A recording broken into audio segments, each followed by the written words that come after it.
Bismillahirrahmanirrahim. Alhamdulillah Rabbil Alamin. Salatu wassalamu ala Sayyidina Muhammadin Nabil Ummi wa ala alihi wa sahbihi ajma'in. Rabbi syrah li sadri wa yassir li amri wa hlul 'uqdatam min lisani yafqahu qawli. Assalamualaikum warahmatullahi wabarakatuh, and a very good morning to all of you. So you see the global crisis I've mentioned many times in my talks. It is because of the imbalance between the monetary sector and the real sector. What it means is that the monetary sector, today's monetary sector, it has three characteristics, which is it is based on fiat money, it is based on fractional reserve banking and interest rates. The fiat money, fractional reserve banking and interest rates, they increase the money supply in the economy continuously, exponentially, because interest is an exponential function. I'll give you the background because some of you have never heard me before, right? So, because the interest is exponential function, the money supply grows in the economy faster than the real economy. Our ability to produce real things that we produce in real things in the real economy.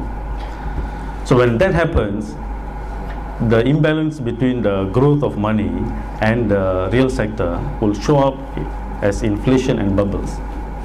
That's why we have inflation in the economy. The main reason in mind. And also the bubbles, we call asset price bubbles. So these asset price bubbles are generally shown in property prices and stock market, financial markets. These are the markets that absorb the increasing debt. So for example, if you see in the Western country, the global financial system, the derivatives market, the futures options market, derivatives market, the derivatives market, it absorbs most of the money.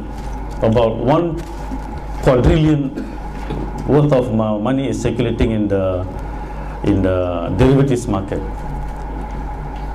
1 quadrillion is 1,000 trillion. Can you all imagine what is the 1,000 trillion? I asked in the last this thing also, what big is a 1 trillion? I don't have to repeat that. I just quickly go if you have not heard me. 1 trillion is if you spend $1 million per day, every day, you can spend $1 million per day for 2,700 years. Every day you spend $1 million, which is our money like 3 million ringgit. Every day you can spend like that for 2,700 years before the money will finish. There's only 1 trillion. This is 1,000 trillion circulating in the derivatives market alone. So how did that amount of money come into existence? Is because money is nothing. It is just accounting entries nowadays. Money is just accounting entries. Since when? Since 1971, when the link between dollar and the gold was removed.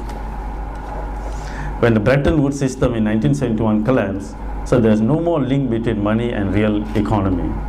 The money is no longer redeemable for gold or anything that is real. So therefore, with just accounting entry and exponential function of the interest rate, you get that much of money into the system. So therefore you get okay, is here? Oh no, alright. So good, So once the amount of money grows to a huge amount, then it's also dead. The reason is, when I said the amount of money is growing exponentially, right? The money takes the form of debt, hutang lah, loans. Most of the money is created in the form of loans by commercial banks. So this amount of money when becomes huge enough and the economy is unable to bear the debt, the burden of the debt, then the system snaps. The system collapses at that moment. So we call that, I don't know whether there is a monetary meltdown. So when the system snaps, then the reverse process takes place. The reverse process takes place by destruction of money. Earlier it's a creation of money, right? Now we have destruction of money. So destruction of money takes the economy towards a recession. Right? Just to give you the background before. So what we are facing in the global economy today is the system has gone, the debt level has become so large in the global economic system, it is snapping and is destroying money in the process. And it is taking the whole global economy towards recession. The reverse process. So basically, as I mentioned in the few, sorry if I am repeating because there are many new faces here, but I'll go quickly to what governments and businesses and individuals can do. Basically, what we are observing today is a failure of capitalism. It's failure of capitalism. You can see Alan Greenspan's quotation. He said, I had been going on for 40 years with considerable evidence that it was working very well. But the whole intellectual edifice, however, collapsed in the summer of last year. They're saying capitalism is no longer working. Now this is what I was talking about just now. The growth of money and debt is the exponential function, and then you have the real economy, which is slightly. So the difference always shows up as inflation bubbles. Right? This is common for almost all countries. I always show this slide in my presentations because this is the root of the entire problem. The root of everything that you are observing is this. The debt in the economy and money growing a lot faster than the real economy. We can do that for almost any economy. I have this for 70 over countries, the data. So now the effect of the collapse of basically the dollar, right? It is creating a domino effect globally because all financial institutions, banks, they are just accounting entries. They're just double entry accounting entries between institutions. So when one institution gets into trouble, then another will get into trouble and so on. So that's the reason why you immediately saw that's why you immediately saw the problem in Europe when the problem was in the US. And what is happening today also, the euro is also in trouble because of that. So the dollar and the euro are together now in facing, but it's not going to end there because the dollar is an international currency. All central banks, we hold dollar as a reserve currency, right? So therefore the domino effect will continue. So it will also happen here. So particularly I'm worried about this year. 2012, and I already mentioned that all major economies in economic terms, they are in liquidity trap. Japan 2 decades ago, now we are facing America and Europe, all major economies in a liquidity trap. And also in economics we call something called contractive curve. It's a long-term cycles, business cycles that take about 60 years duration. The contractive curve also is going towards winter, downward trend. Short-term cycles also towards it. So both the long-term cycle and the short-term cycle converging at this point. Also not good, not a good news, right? So everything is showing towards not so good economic forecast into the future. So therefore recession ahead, caused by destruction of money. What is causing is the destruction of money. So the effects of the falling dollar and euro will cause these things. Immediately you will find if you price anything in dollar or euro, the price of that thing will go up because the value of the currency is coming down. But many things in the global economy, they are priced in these two currencies. If you go to commodities market, almost all commodities are priced in dollar, right? Right now. So many also international trade and some things, international properties are priced in dollars. So all these things will go up, value will go up because the value of the dollar is coming down. That's one. So you can expect price of commodities all to rise because of this. But there are two effects going on. One is destruction of currency. When the currency is getting destroyed, the price will go down actually because there's low amount of money circulating. But at the same time, when the value goes down, you will find price also will go up. And businesses, central banks, they are moving away from these currencies in order to diversify their reserves. So they are trying to discard the dollar and go to other currencies. In economics, we say that it increases the velocity of money circulation when people try to discard. Whether you try to change the money for other things, the velocity of the currency will increase. And when velocity increases, it will also cause price to go up. If you notice that, remember in the 1990s when the Russian ruble collapsed, including our currency, remember in the Japanese, when they occupied the peninsula for 2 years, when they left. So just before they left, their currency, which we call the banana, down pisang. So that currency, people will try to discard. Therefore, there will be hyperinflation. So anytime when the currency is collapsing or the currency is going to quote unquote going to die off, it will create hyperinflation in the. So all these factors are causing inflation. Notice it is towards inflationary pressures. The velocity also same thing. You see the moving away, the velocity of money circulation, and last the bailouts. So in the US, and then because of the money destruction of money, they counter the destruction of money by creating new, more currencies. We call quantitative easings. So quantitative easings are creation of more money to bail out the system, and also in the Europe also it needs bailouts. So all these bailouts will create new money, trillions of dollars of new money, all through accounting process only. So the effect of notice all this I've shown, it will be inflationary pressures globally. Globally, there will be inflationary pressures. So that's the reason why we are moving towards recession that will create unemployment and so forth. While creating inflation and unemployment is going to create hyperinflation in the price of grains, commodities. Oil, I put a question mark.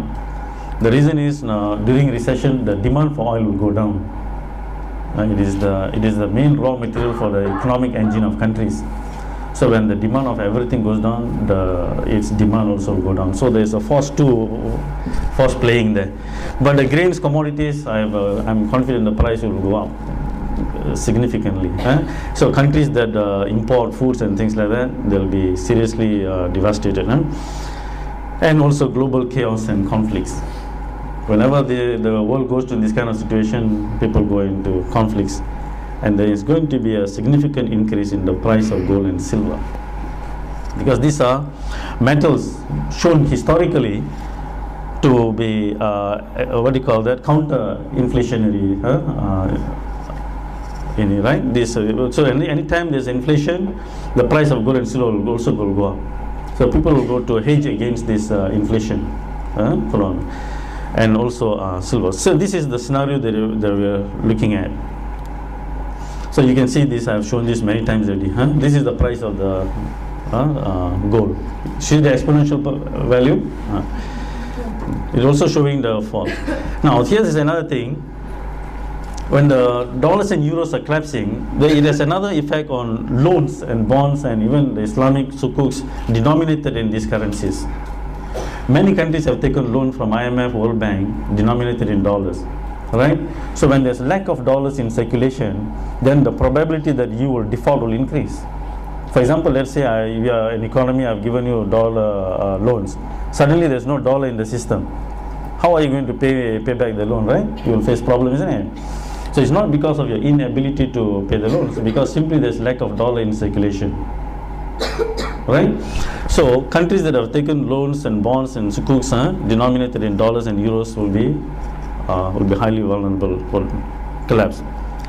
The Dubai, the default in Dubai is basically because sukuk Islamic financing, but finance denominated in dollars. So that's the reason Dubai faces so much a problem.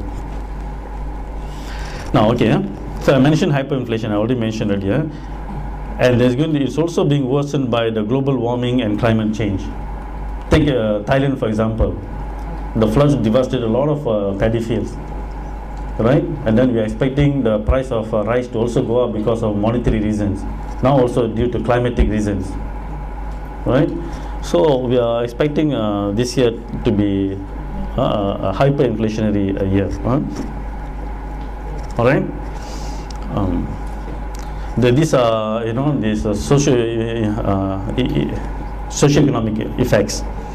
Inflation is basically, it is a transfer of wealth. It's a zero-sum game. That means not everybody loses when there's inflation, when it is caused by monetary reasons. If it is caused by real reasons like the destruction of rice and so on, then everyone will bear it. But here, when inflation is caused by monetary reasons, it's a transfer of wealth from the low-income group to the high-income group. It is a transfer of wealth, okay? So the high-income group is indeed the beneficiary of inflation, and is a zero-sum game. You need to understand this because it isn't. So what governments can do counter this? First is, like in a country like Malaysia and others, we need to, I think, introduce things like food stamps in order to not to make. You see, of course, in the system, even today, the governments have price control of basic necessities. It's necessary. If they don't do that, then it will be the price of everything will go up. So in a fiat monetary system, you do need price controls, which governments are doing. But these are extra things that the government can do. Give food stamps to people who are vulnerable, especially the low-income group. And it has to be financed through taxing the high-income group. Because everything, in real economics, you cannot do magic. If you give somebody a benefit, you're actually taking it from someone else. Right? Yeah, you cannot do magic, okay? So you have to tax the high-income group. If you don't do that, then the middle-income group will be the one. You see, the inflation will transfer wealth to the high-income group, and the poor are suffering, and then you tax the middle income and give them. That's not also good, right? So then the entire burden of the inflation will be transferred to the middle-income group. Then number two, we need the price control of basic necessities. This is already there already. This will benefit all groups. And it is best financed through natural resources if you have, like you have oil and things like that, then you tax that sector where you have natural resources so that you don't put the burden on the people too much. So tendency to produce burden the producers of the, because if you don't, if you simply price it, if you just control prices without financing it in this way, then you would actually put the burden on those who produce the basic necessities, farmers and so on. That's why in countries like Western countries, sometimes you will find farmers protesting. They go and throw their milk in the street, pour the milk in the street. They go and dump their potatoes onto the streets and so on. Because you control the basic agriculture prices, but price of everything around them going up, isn't it? So they get frustrated and they react like that. And also increase the number of small holdings, food producers, processors and so on. These are immediate effects. What I'm saying is that these are immediate effects. The monetary reasons are others. Agriculture sector is one of those you have to give priority. Agriculture, otherwise you will not be full self-sufficient. And also go for bilateral and multilateral trade arrangements. This was what Tun Mahathir was suggesting in the last crisis. When he asked central banks to settle in gold and so on, he was talking about bilateral and multilateral trade arrangements. So this is another method that you can counter this crisis actually. How it can help is basically, this system works by, we just trade and then we just keep all the information. At the end of the day, we just net off. We just net off. So it is just like mutual credit clearance. So you can do a lot of trade with minimal amount of money, and then at the end of the period you just do netting. Do netting. That is the strategy here. And also you can encourage a lot of what we call complementary currencies. See, why the economy goes towards recession is lack of money in circulation. The destruction of money is what is taking the economy towards recession. So you counter it by creating community currencies. So many communities, for example, there's the most recent one is one called LEWES, L-E-W-E-S in UK. They started a community currency, and there are thousands of them existing in America and others. So the communities, they create money among themselves using coupons and others to increase the earning. And you can look at Curitiba, is a very successful story in Brazil. How the mayor transformed a place like Singgahsana, a slum area, into a very highly developed place like a Singapore within one generation, using complementary currencies. And then encourage cooperative payment systems, the mutual credit clearance, and commercial trade exchanges. All these have a similar this thing, just like the multilateral trade arrangement. Only that is between countries. This one is between business to business, B2B. So there are many commercial trade exchanges outside Malaysia, but we don't have in Malaysia. I know there's one that someone is trying to develop it, but we need these kind of things to counter the crisis. And in the long term, the governments can go for real money systems. What is causing the entire global crisis is because of the removal of the link between money and gold. That is the reason. If you ask me to give me one reason, just give me one reason why the world is facing this, it is the removal of the link in 1971. Right? So we have to go back and re-establish the link again. Go back to whatever you call it, Bretton Woods, you can call it dinar, you can call it gold standard, whatever name you like it. But you have to bring back that link. But I say the best form of money today is the gold-based electronic interest-free credit. In today's system, it is interest-free credit. We use electronic payment system, all payment system, but it will use gold as a unit of account, and it's interest-free. It will solve a lot of problems that are mentioned. There will be no shortage. It is nothing physical. It will not concentrate in anybody's hand. There's no monopoly of its creation and so on. And lastly, I think in the long term, we need to go towards towards nationalizing banks. Why? Because today the entire money creation process is created out of nothing, and it's owned privately. Because all the money creation is mostly privately owned. So nationalized banks, that means you go for public banking. Then one of this thing is the most important thing to solve the global crisis, the liquidity trap. The liquidity trap is to give a debt relief to the system. When you say debt relief, means you write off the interest portion of the debt, so that the real sector and the monetary sector is put parallel again. So you write off the interest portion, and then you ask people to pay only the principal, and the principal portion will be paid to this nationalized bank. Right? So many countries, America, China and others, there are many nationalized banks. In the US, there's only one state, the North Dakota. There's a public bank. That's the reason, out of the 50 states in America, only one state, there's no financial problem. It's North Dakota. Why? Because there's a public banking system there. So low tax, negative interest rates, and redistribution of wealth and this thing. I can actually talk each one of them for half an hour, but no time. But I'll tell you only one this. A lot of studies have shown for you to have a sustainable economy, there need to be a negative interest rate. You can so the Western scholars, they use the name demurrage charge. There must be a negative interest rate for the system to be a sustainable system. Positive interest rates will ultimately bring down. That's why you have all the cycles. People say business cycle is, there must be, it is a norm of the, it's actually, there are reasons for that. It is all because the interest system, it is all correction. The cycles are all corrections. In Islam, we have the zakat, is an automatic negative interest rate that gives you the sustainability. But in a dual system, when you have zakat and the interest rate is much higher than the zakat rate, so interest dominates.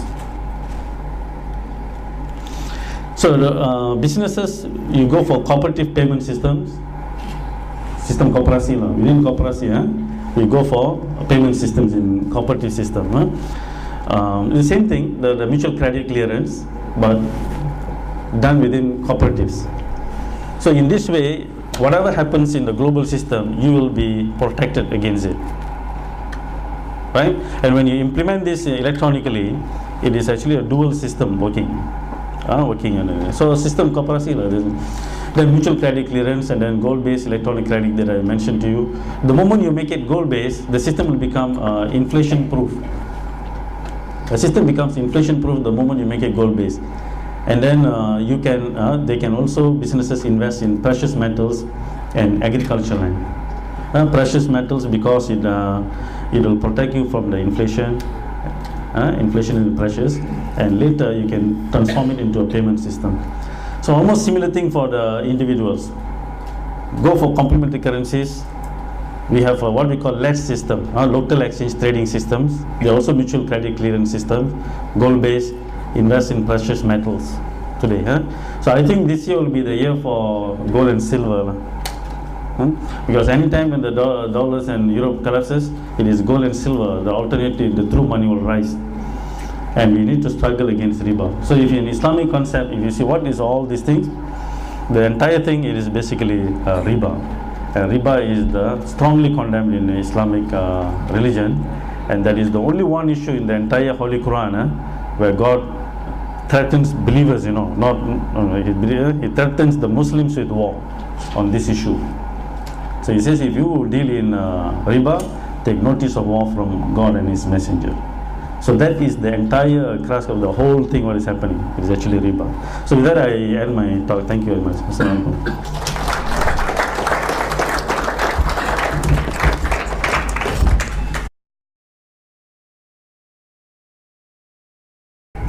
A'udzubillahi minasyaitonirrajim. Bismillahirrahmanirrahim. Wassalatu wassalamu ala asyrafil anbiya'i wal mursalin Sayyidina Muhammadin wa ala alihi wa sahbihi ajma'in.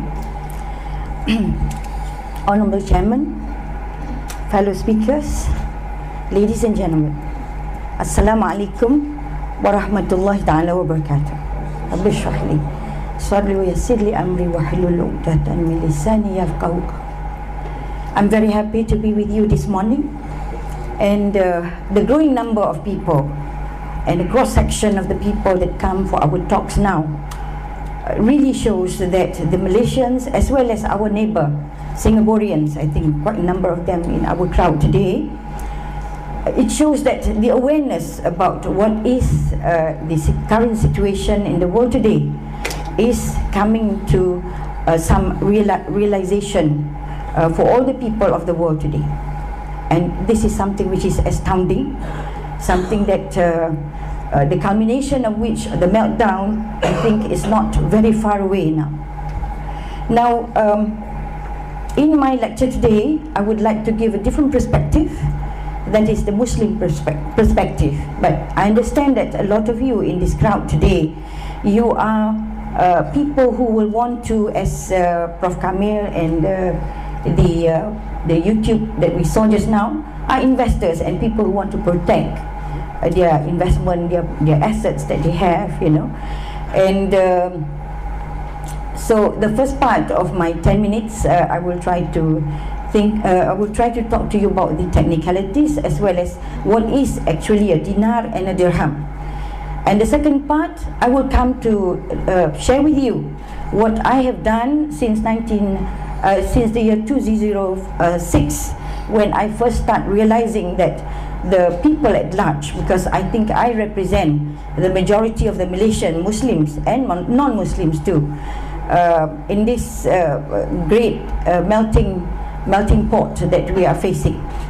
And since then, what I have done, and I'm trying to share with you what my current understanding about how the Muslims, especially as well as the non-Muslims, should see where we are going when we are talking about the gold dinar and the silver dirham economy that the Muslim really aim for.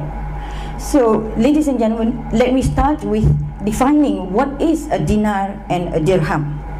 Okay, so to the Muslims, the dinar and dirham is mentioned in the Quran. The dinar as well as the dirham are mentioned in the Holy Quran, which means that if it is mentioned in the Holy Quran, one of the articles of faith of the Muslims is that they have to take the Quran and all the kitab of Allah that has been sent down through all the prophets until Muhammad sallallahu alaihi wasallam to be the kitab of the people, the Muslims, you know. So if it is mentioned in the Quran and the Hadith about the dinar and dirham, so surely the dinar and dirham should not be something which is missed out from the Muslims.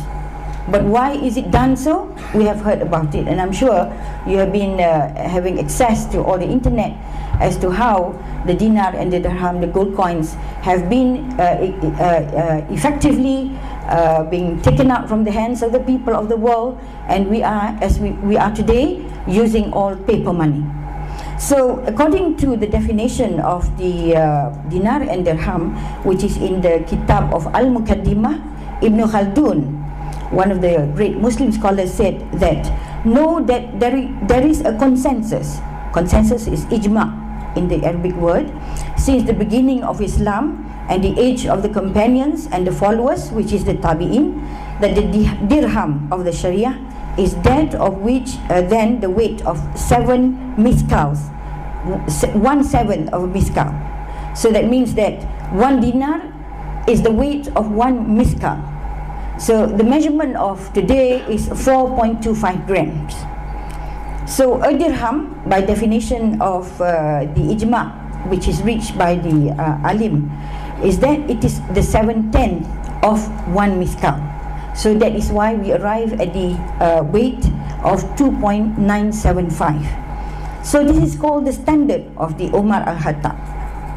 Now when we're talking about the standard of the Umar al-Khattab, it is saying that the coins, the gold and silver coins, is by standard its weights. You know, by standard its weights.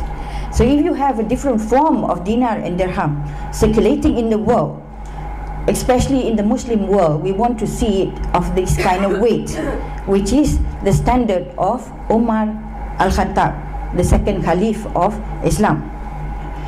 So well, there are the other aspects of gold and silver, which is the various forms by which you can invest in gold and silver. So when you're talking about gold, if it is in the purity of 999, I'm sure most of you here understand it is called bullion. So if it is bullion, then anything which is less than a bullion, meaning that it is less than 999, then you will have the bimetal kind of metals, you know, a combination of gold with silver, of gold with copper, and you have the different kind of hues, you know, the colors. Then there are the jewelries, yeah, then there are the coins, and then there are the bars and the wafers. So, and of course you can have also shares in the gold and silver minings. Then you can also have the various forms of coinage of the past, which is having the numerical value. You know, so those are the various kinds of investment. But of course, what is prevalent amongst the investors in Malaysia as well as in Singapore and Brunei, I think, the various forms of what you call it, a hybrid of financial papers and financial kind of products, you know, which they invent. One of them is investment in the gold accounts. Yeah, so investment in gold accounts are also part of it, part and parcel of it, where you can invest some of your investments in purchasing of opening accounts of gold with the banks, you know. But having said all those things, you know, the gold and silver, as why gold and silver at this time of the year? I mean, at this time of the century. Well, of course, gold and silver are the main items that people will go for when there is a financial meltdown. So I think that is something that all of us agree upon, and I'm sure a lot of you here I mean will want to come into some form of gold and silver in order to save your assets. Okay, so when we're talking about the standard, because I'm sure a lot of questions will be asked afterwards about the why World Islamic Mint, is it the main standard that we should be using when we are minting the gold and silver? You know, so what I'm trying to tell you is that according to Islam, the standard is actually set by the Sultan, because in Suratul Nisa, verse 59, yeah, Allah is saying that ya ayyuhallazina amanu ittaqullaha, you know, ati'ullah wa ati'ur rasul wa ulil amri minkum, meaning that Allah is saying in this verse, Surah An-Nisa, verse 59, O ye who believe, obey Allah and obey the messenger and those in charge with authority.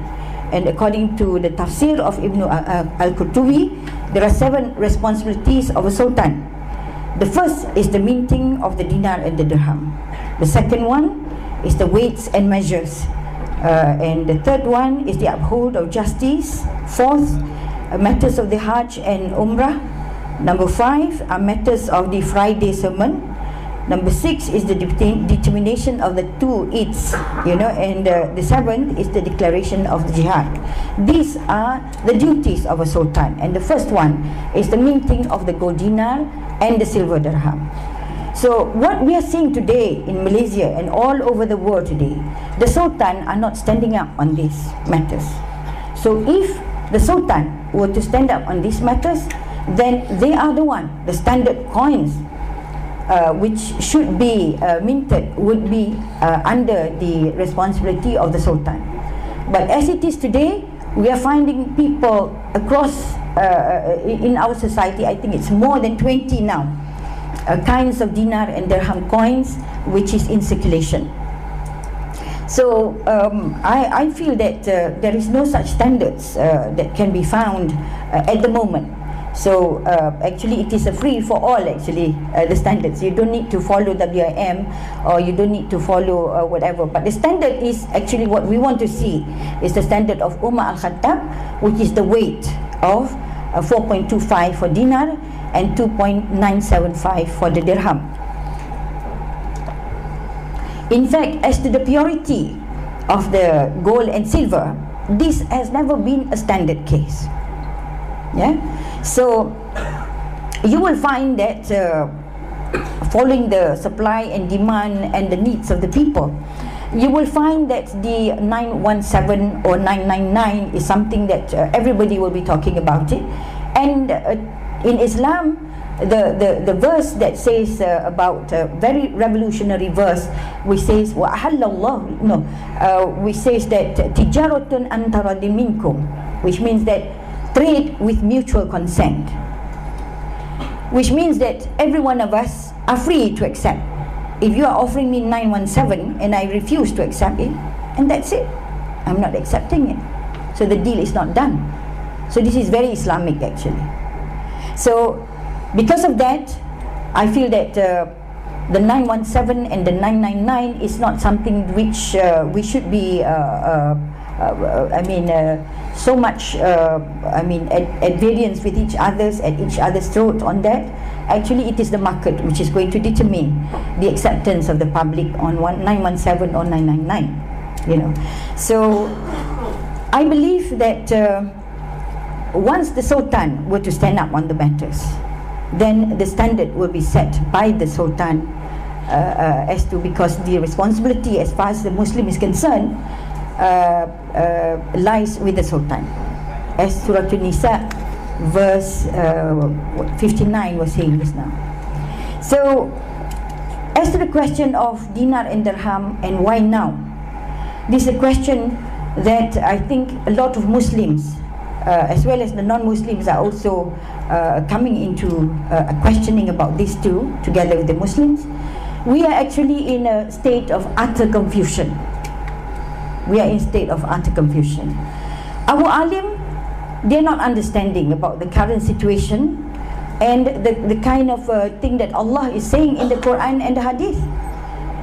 The moment you talk about Dajjal and Ya'juj and Ma'juj, our present alim ulama, they are not in the know about these matters, and they cannot carry the understanding and try to tell to the public from the perspectives of Islam as to how the Dajjal and Ya'juj and Ma'juj is controlling us now.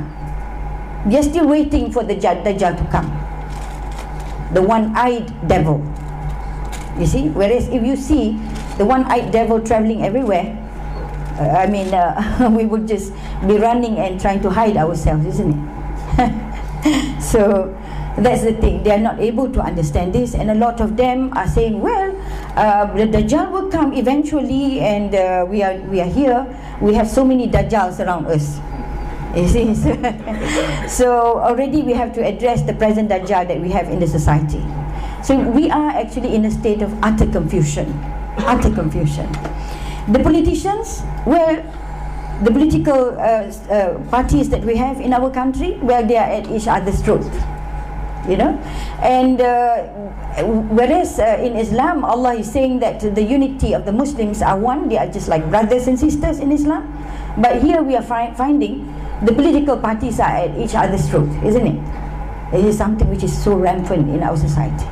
So the public at large, people like you and me, we are in utter confusion. Where are we going?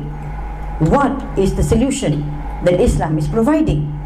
You know, and middle class people, Muslims like you and me too, we are inundated with a lot of information. We have the internet, we have all the systems of people talking all at one time, and we here at the center of all this information that we have around us, we are in utter confusion. Because a lot of us who have assets, we want to save our assets. And if you find in the YouTube just now, they feel that some people who say that actually times like this is an opportunity for us to make more money. So we are lost in this kind of thing. And especially if you're Muslim, from the Muslim perspective, you have a large loans to yourself, you have a position in the society, and therefore you are stuck. You are stuck in the sense that you are already being bought by the system. So where are we going actually? What is Islam offering? Because Islam is saying it is a perfect religion. Yeah. After the tawaf of the last Hajj that the Prophet ﷺ did, the ayat which says about the perfection of Islam came. Yeah, I'm sure a lot of us Muslim knows about it, where Allah subhanahu wa ta'ala declare that today I have perfected the religion of Islam. So meaning that Islam as a religion is a total solution actually. So how do we see this from the Islamic perspectives? So what is Allah trying to say? Now we will hear afterwards our great Sheikh Imran Hosein, who's trying to tell us, carrying the Muslims from the Kitabul Quran to what is happening in the world today. And from there, how do we take up on the matters of the dinar and the dirham and the eradication of riba? I would like to read to you the verse of the Quran, which at every occasion and opportunity I will always read this ayat. A'udzu billahi minasy syaithanir rajim. Bismillahirrahmanirrahim. Ya ayyuhalladzina amanu taqullaha wa zaru ma baqiya minar riba in kuntum mu'minin. Fa in lam taf'alu fa'azanu biharbin minallahi wa rasulih. Wa in tubtum falakum ru'usu amwalikum la tuzlimuna wa la tuzlamun. Sadaqallahul azim. O you who believe, have faith in Allah, have real faith in Allah. Get yourself out of riba. And if you do not do so, remember that Allah and His Prophet declare war unto you. And the rest of the ayah. So, ladies and gentlemen, this verse, which is Surah Al-Baqarah 278 and 79, is the last verse to be revealed to Prophet Muhammad just 5 days before he died. In it, it contains the declaration of war on riba. And just 81 days before he died, there came the prophet, the angel, Malaikat, Jibril came to see the Prophet ﷺ and practice him and question him about 5 questions. What is Iman? What is Islam? What is Iman? What is ihsan? When is the day of the Qiyamah? You know, and what are the signs of the Qiyamah? These questions, as well as the last verse of the Quran, ends with the declaration of war on riba. To me, and also the hadith that says that there are the two biggest sins that the Muslims can commit. One is shirk. Shirk means that you take other than Allah to have power in the world. The second one is riba. It's only the second sin, and it's the biggest sin after shirk. Meaning, ladies and gentlemen, for Muslims, especially my Muslim brothers and sisters, the answer for us to come back to is actually the eradication of riba. Now, people will say that why is it is just an economic thing. Why is it that Allah declared war onto riba? Why? I think it is us in this century is much more informed than the people of at the time of the Prophet sallallahu alaihi wasallam. At the time of the Prophet, the Sahaba was asking each other, why is it? I wish that the Prophet is still with us to explain what is the significance of riba and why does Allah declare war onto riba. Because over the term of the Prophet sallallahu alaihi wasallam, there's many stages by which Allah is saying about riba, but never yet the declaration of war. And you know why? Because they were using the coinage of dinar and dirham as their currency.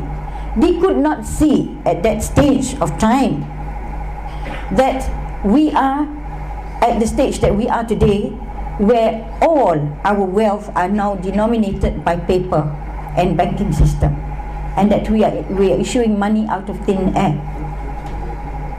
So to me, and I think that a lot of Muslims will come to the realization actually that the eradication of riba is something which is very huge, and it is the kind of thing that which is going to rescue the Muslims, especially as well as the non-Muslims.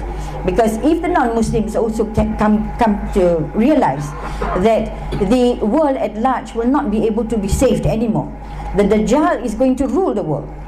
They're going to rule the world, and the only forward thing that He is going to save you is when you come back to Allah subhanahu wa ta'ala as the Al-Akbar. This is the only solution, because everywhere people are looking for solutions. There are a lot of confusion.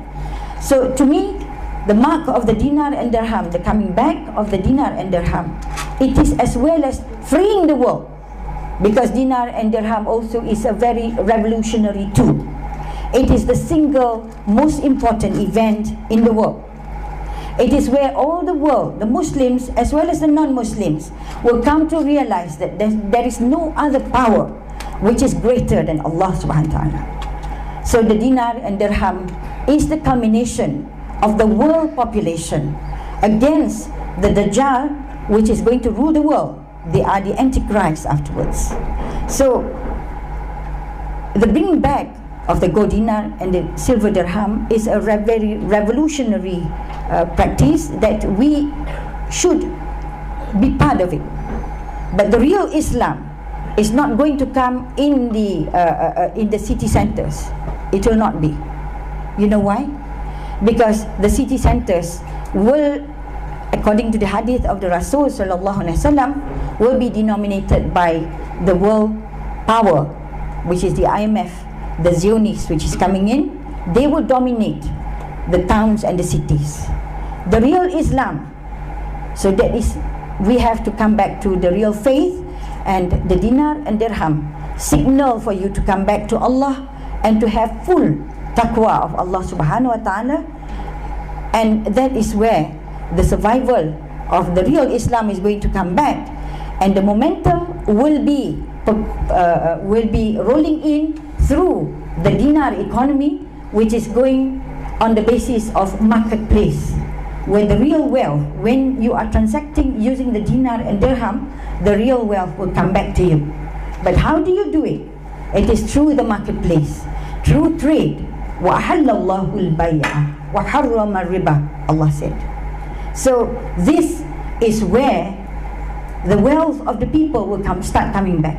The people who are making money because of the kind of problem which is coming in today, they will get nowhere actually. It is not a solution. The solution for all of us Muslims and as well as non-Muslims is to realize that Allah is Akbar. And if you feel that you want to compromise with this, there is no compromise.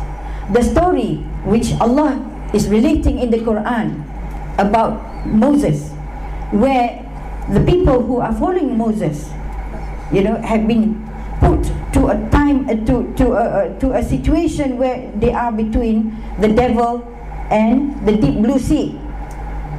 We will be pushed into that kind of situation, where the Muslims will have to say whether I go with the Dajjal and their system and be happy in it, or I will choose Allah subhanahu wa ta'ala. In which case, you will have to live in a society which is going to free you from riba. That is why I say that when the tafsir of what do you call it, just now saying about the duties of the sultan is to the means, the gold dinar and the silver dirham, the kind of solutions that we're going to have for the real Islam and the real Muslims will be to come back to the states, to the villages, to come back to Islam in its real form. How the wealth is going to come? It is through trade. وَحَلَّ اللَّهُ الْبَيْعَ وَحَرَّمَ الرِّبَى. Then the trade will bring in, if you're using gold dinar and silver dirham, will bring back the wealth to the people. And I would like to end my small 10 or 15 minutes talk here by saying that there is a surah in the Quran which conclude to this. You'll be astonished to find that the word dula or dawlah of Islam that we are trying to bring in is mentioned only once in the Quran. It is Suratul Has, verse 7 or 9? 7. And it says that the word dula there, it means circulation, so that the wealth of the people will not be circulating among the rich, amongst you only. Meaning to say that Allah is pointing to the use of gold dinar and silver dirham, which is going to bring in the dawlah of Islam again. With that, I would like to conclude my small talk this morning. Assalamu alaikum wa rahmatullahi ta'ala wa barakatuh.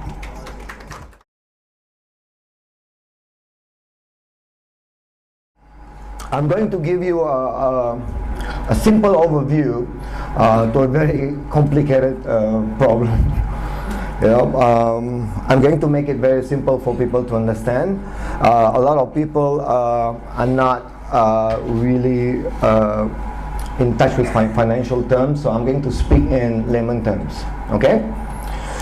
I know why you're here today, because you want to know what's going to happen in 2012 and how you're going to prepare yourself. Correct? Yes. Yes? Okay, good. So my question to you is, why basic food, dinar and dirham now? People have been asking, why? So why not? My question is, why not? What are you preparing yourself with when it comes to economic meltdown? What are you preparing yourself? Get a better job? I don't think so. Right? So I will be talking about more on these three things, and I think these are the three things, most important things that you should keep to protect yourself from this financial meltdown this year, starting this year. Next. Oh, this is the, okay. I don't know how to use this. I just press this. I'm talking in terms of our this region. We eat rice, not potatoes. So I think the number one thing that I think you should have and keep right now is a lot of rice. I concur with Professor Kandil just now saying about rice problem in Thailand. Brunei has already now importing from Vietnam. They foresee the problems that Thailand is going to give us. Look, what did you eat yesterday? Rice. How many times? Twice. Maybe 3.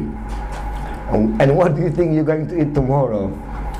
Now today, a bag of rice in Malaysia, I don't know much. I don't eat much rice, believe it or not. I'm more a protein guy. But I think a bag of rice, what, 30 ringgit? Yeah. Right now? I think it'll go over 100. Inflation. Hyperinflation will be, I think government will be able only to subsidize certain, there's a limit to government can subsidize. In Brunei also is huge subsidy on rice, but there will be 2 issues. Number 1, availability, and number 2, the cost of rice itself will rise. When I think we're going to have an oil crisis, I think when the No Action Talk Only, which is NATO, and which is another name for United States, I think they will attack Iran, and that will create a lot of problems in the Middle East and all around the world, and that will the start of hyperinflation. When I were you, I will keep a lot of rice. Don't ask me the question, how much? Well, how many bags of rice do you eat in a month? How about times 3 years?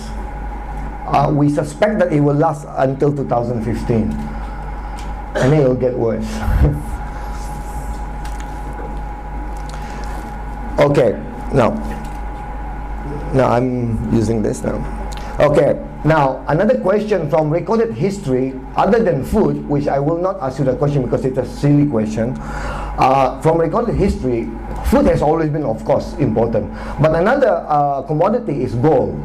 When you read every books, and even in the Holy Scriptures, you will find out that gold has always been very, very precious. Never a day that you will hear gold people give away and throw gold because it's useless. Have you heard of that? No. And it never has been like that, and it will never also be like that in the future. It become more precious. So you have the food and gold.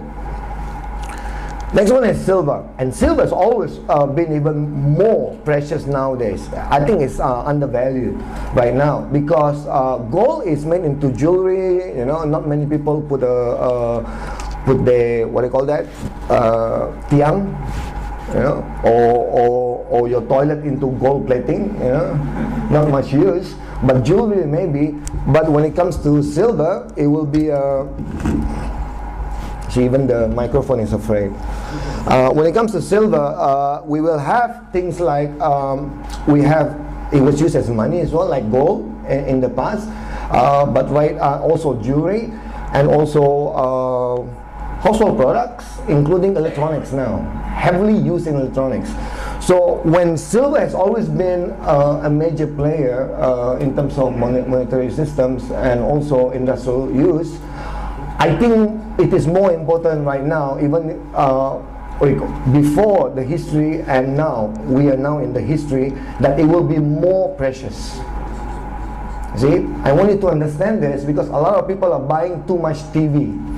They have a 32 TV already at home, and now they buy a 42, and they're wondering, I don't have money to buy food and dinner dirhams. I think you should consider properly your way of spending your money, because we're now in a very trying times. Hey, I hope I'm wrong. Not about this, about the recession 2012. But when I'm right, you will remember today's event, because I told you to buy a lot of rice. Some people ask me, how long will it last? I don't know. I think in the government store, they keep it for a couple of years before they put it in the retail shop. You should research properly how to keep your rice safe. I did not want to start a rice panic. Okay, that's why it's only 100 people in this room. Okay, I don't think it'll create a panic, but you are the few lucky ones. Because you made a decision to come here on a Saturday morning, well, you should be probably sleeping or resting. This year you will not be resting. Why do you think that this century will be more important? Obviously, because in like Professor and Kak Nick just now mentioned, when we have economic meltdown, gold and silver will become, the real money will pop up and surface. food naturally. Everybody needs to eat. We can't eat gold and silver, you know. So it is more important now than ever. It is more important than buying a new car. It is more important than buying a new gadget. It's more important than buying a new handbag for the ladies. It's more important for the guys to pay, more important to spend on your golf courses. These three commodities are very crucial this year when you want to survive it, inshallah. At the brink of a worldwide depression, how much of these precious commodities do you currently own? Have you ever asked that question? I'll give you 3 seconds to think about it. The rice that you have is probably 1 bag. The only gold probably you have is on your finger, and a few more, just a little bit more in the house. Silver, forget it. Do you understand what I'm trying to tell you? Wake up.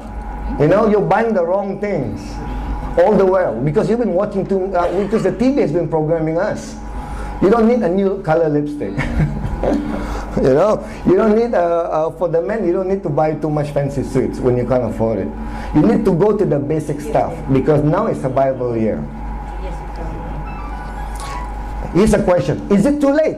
Somebody was asking me, oh my God, now I came to this, I'm here and I'm listening to all this, you know, I have a lot of loans to pay, I have a lot of other stuff that I need to worry about. What am I going to do? Is it too late? I don't have enough money. Well, when you think it's too late, it is. When you think it's not, it's never too late. You see, the problem right now is, it is not your ability to purchase. It's only your, because you see, I heard this quote a few days ago and I think it's incredible. It's not the brain that makes the man or the woman. It's the man or the woman who makes the brain. People always likes to find another reason why they can't afford it. You know, the only reason is because it's not a problem of purchasing. It's a problem of what you want to buy on the first place. It's a choice from you. Now, that is where financial intelligence will come in. You see, a lot of people, I'm sure a lot of you are very, very smart, very, very educated. To tell the truth, I'm a school dropout, you know. At my first year of degree, I actually left university. My father was very upset. But he's okay now with me. Education is very important, but what they don't teach you in school is financial intelligence, because it's unique only to those people who are successful in the real life. You can't find this in textbook most of the time. This is income statement. Now I'm going to give you a very small, short lesson on financial intelligence. Are you ready? Yeah. I need to cooperate with you because I know maybe you're sleepy in the morning. I know I am because I'm not a morning person. Income. Everybody make money. Everybody spends money on expenses, which is variable costs, and then fixed cost liabilities, you know, that you pay fixed every month, and of course assets, which is the most important one. As you can see, income is where your money is coming out, expenses money coming out, liabilities money coming out, and asset is money coming in. Income. The first thing you do when you have your money, your salary or whatever income that you have, you pay for food and beverages, maybe for your household expenses, entertainment. Maybe most people will pay for their Astro, you know. Stop watching TV. Doesn't make you any clever. You're wasting a lot of money. You know, you're paying the Dajjal system to program you so that you spend more money. It's called consumerism. You've been conned. So by paying your petrol, expect it to go up. That's why I just bought a hybrid to help me with electric cars. You know, in all seriousness, I'm very serious. You know, I don't know whether to laugh or to cry this year. And then most of you will spend all your money on all these things, and then there goes the biggest one: liabilities, credit cards. Pay minimum, right? I'll think and worry about that next time. And then loans. There are many types of loans. You have your house loans, car loans, you know, along loans, whatever. It's a lot of loans, you know, and you're paying a lot of interest, usury, which is forbidden. And many of us can't get out from that system. Very difficult, you know. That's why reduce that when you can't afford it. Because even though people thought that when you have a bigger income, you can have a better purchasing power. It's not true. Once you have a bigger income, you will have a problem called status, which is buying things you do not need with money you do not really own, to please people you do not really like. You know? So when you have more income, you end up buying more stuff that you do not need. Maybe now you're driving a Toyota, but because now you're senior manager, maybe your salary increased by 3,000 ringgit a month, you end up now driving BMW, which costs you more, which take out from that salary increase. And now from a small bungalow, now you want a bigger bungalow. You know, from a once a year trip, now you have two years trip. So whatever extra money you have, when you don't choose where you want to spend it, you're going to end up becoming broke anyway. So it's not how much money you earn, it's how you spend your money. It's where that will differentiate between the rich and the poor. The reason why a lot of people are successful is because of that thinking, because they know where to put their money. And I'm telling you to put it on food, basic food, gold and silver this year. When you have any plans to buy a new apartment which you don't need, buy food, gold and silver. And the problem right now is most people did not buy assets. They just buy expenses. They just buy liabilities. They never bought assets. What are assets? Assets are income producing assets like investment, dinar dirham, or income producing property, businesses. Most people, no matter how much money they make, but when it's never generate income for them, you're going to be in trouble. So you see, when you have financial intelligence, even though you're not in the high income bracket, or you still have a lot of problems purchasing what we recommended to you, don't worry, because there's two ways of investing to earn more money, which is defensive and offensive strategy. Offensive is usually what normal people think, which is having more money, work harder, more money, work harder, you know. But defensive is to reduce your expenses and liabilities. Look at your credit card. You're being charged a very high interest rates. Stop using them. When you do use them, pay them very quickly on time. Do not buy things you do not need.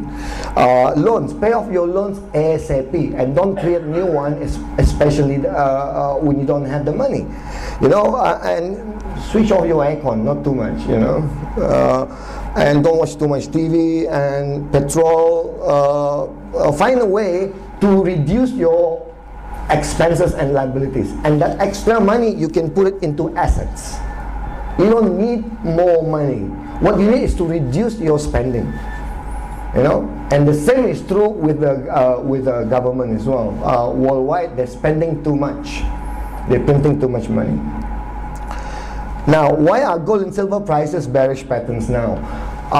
I've been a trader for almost 20 years, and we have seen a very big bullish move of gold and silver, primarily because it is pegged to the US dollars. It's like an inverse relationship. When US dollar goes up, gold and silver goes down, and vice versa. Okay. Now, people were asking me, when gold and silver is now in such demand, why is it going down? Exactly, right? When it's never been highly demanded like now, but it's still going down. Why? For simple reason, because financial market are purely orchestrated. It's not really supply and demand, because there are people who keep printing money, and it's just computer programs running in the background, and they make us believe that it is supply and demand. Well, that subject I can talk very long, because that's a subject that I'm very good at. You have to be my student. all these banksters, worldwide, bail. These are the reason why people were asking me, I said, not bail, jail them, How about jail them? US dollar has gone up recently. That's why gold and silver is going down temporarily. Now, is the man who makes the brain, or is it the brain who makes the man? Now, what are you thinking right now? Oh no, gold and silver is going down. My dinar dirham investment are losing money. Not really, because you see, the biggest problem with a lot of people in the public are not educated properly. They always focus on the price of gold and silver versus ringgit or versus other fiat currency, which is not true. You have to back, when you want to see the value of your dinar and dirham or gold and silver, it has to be with another commodity, the actual value of another commodity, which is right now, we only, it's going down. Well, it's going down because it's backed against a stronger dollar, which is temporary. You see, when you want to inflict hurt on others, you don't want to do small damage, you want to do maximum damage. These people, when they want to do it, they want to do a maximum damage. So during the coming, now actually we're already in a recession. Before it is more evident, they will make sure, because it's the whole system is entirely orchestrated. So they make sure the US dollar looks stronger with all these bailouts, so that it will drive gold and silver down, and it will debunk people like us who says gold and silver prices are going up. So people will be investing in US dollars, and then boom, collapse. Maximum casualty. Oh, the banksters headed by the International Mafia Federation, commonly known as IMF, they're very good at this, of course, the United Nations, and of course they work with the prostitutes, which are CNN, Al Jazeera, these are the press, they make sure you believe, they make sure you believe that the market is all right. Only to the people who doesn't see it with their heart or doesn't have the right information will believe that. This is history repeating itself over and over again every time there's a problem in the market. Yeah, they want you to think like 9/11, Who here in the room think 9/11 is not an inside job? Don't put your hands up, Because it is an inside job. Okay, and they make sure they want you to think that it is some guy now swimming in the ocean with the cement shoes. He's the guy who did it. And we all believe that, for a few seconds. And that's how they make you believe that gold and silver is going down. They want you to believe that, so that people will panic and dump their gold and silver, and they took it away from us. Don't let them take it from you, because every day our freedom is going away. Now, gold chart since 1995 to 2011, as you can see, you see there's two lines, blue and black line. So you see that those were 2007. There was a retracement of gold during that period.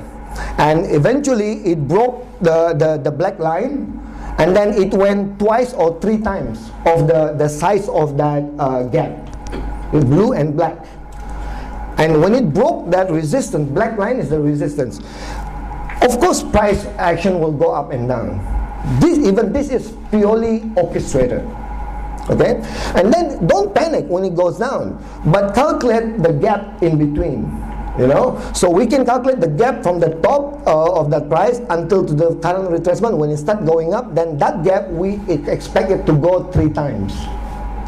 So that will be beyond $2,000 US dollars an ounce. Okay? Don't panic. In fact, it is still in a bullish move. When you look at the trend line that I drawn over there, it's actually following that channel of prices. So it is still within the confine of a bullish move. To an untrained mind who has not been in the financial market, or maybe just 3 days ago, you might feel that the price is going down, but this is another deception that they're playing. They want you to go to the lizard hole with them. Don't. And then silver chart, the same thing as well. You see the gap from the blue and the black, that's a huge gap, and you can see after it is broken, it move up twice or 2.5 times off that retracement. So that retracement is happening again right now. You can see the retracement is happening from the top to that retracement. So imagine when it goes 2.5 times. This is common for price actions in the market. Get used to it. Get educated. Get informed. Okay. As a silver chart, you can see there's a black line, there's a blue line, and there's an orange line right at the end. Previously, in 2007, 2008, the price action broke the blue line, and it went up again. And when you want to see the price whether it's going to be start bullish again, it has to break the orange trend line right there. And then it will have to, when you want to see how far it will go down, it may hit to the black line and bounce. Okay? So these are technical analysis chart, easy to detect the lies that they're trying to invent to scare us off. You see, they don't care about us. Michael Jackson told you that in a song. That's why he got killed probably. Another conspiracy theorist. My last slide. This is merely my recommendation. It is not an investment recommendation because I'm not authorized to do so, but it's based on what we're doing right now. I'm not, when you watch this on YouTube, don't come to my house. I have kept a few hundred bags of rice in each house I have, except my KL house. I don't tend to live here. Well, but how much is a bag of rice? Like 30, you can buy a cheaper one. You can spend 500 to 1,000 or 2,000 ringgit just for you for the next 2-3 years. Why not? Would you rather spend it on a new handbag? You know? Think about it. Think about getting abundance of food. Think about not you. Think about your children, your loved ones. How would they feel when there's nothing to eat? You may think that we are exaggerating this, but when the time comes, you will remember this moment. And get real money, dinar and dirham. I'll come up again later to explain about a bit on dinar and dirham and how to use it in the economy and how to keep it. So until then, thank you very much.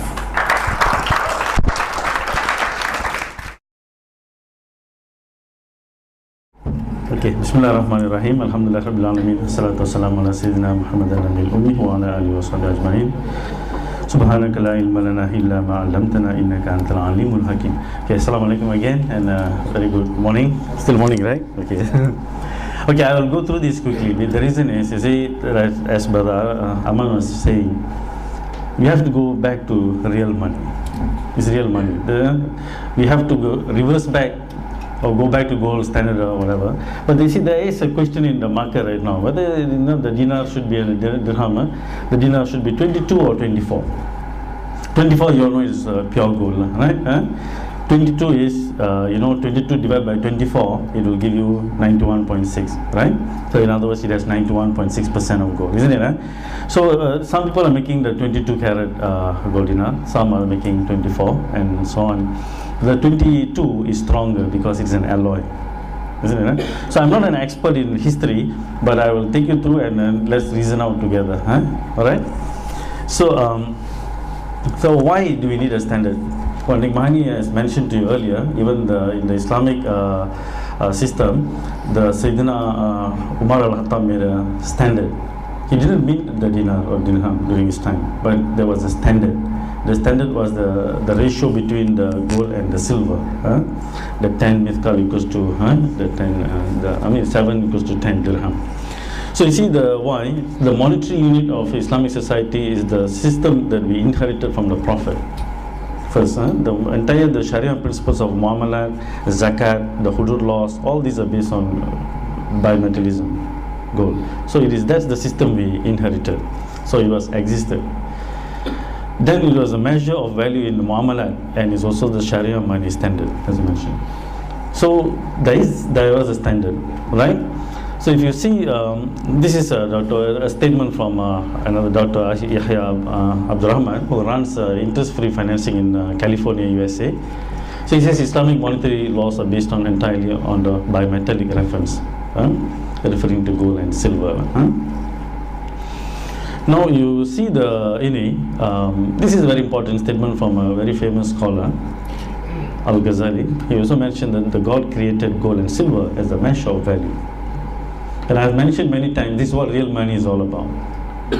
The moment you don't use something has value as a measure of value, then it becomes inflationary, and you see all the cycles and everything is because we don't have a measure of value. Right? I'm going quickly now. But why now? Because why we are talking about this topic? Because there's a dispute. Some people are disputing on the purity and the weight of the gold dinar and silver dirham. So I went back to history to look back. Alright? So this is what I got. You see, the Islam started in 610. The Prophet Muhammad was born around 570 AD. He got his first message at 610, about 40 years.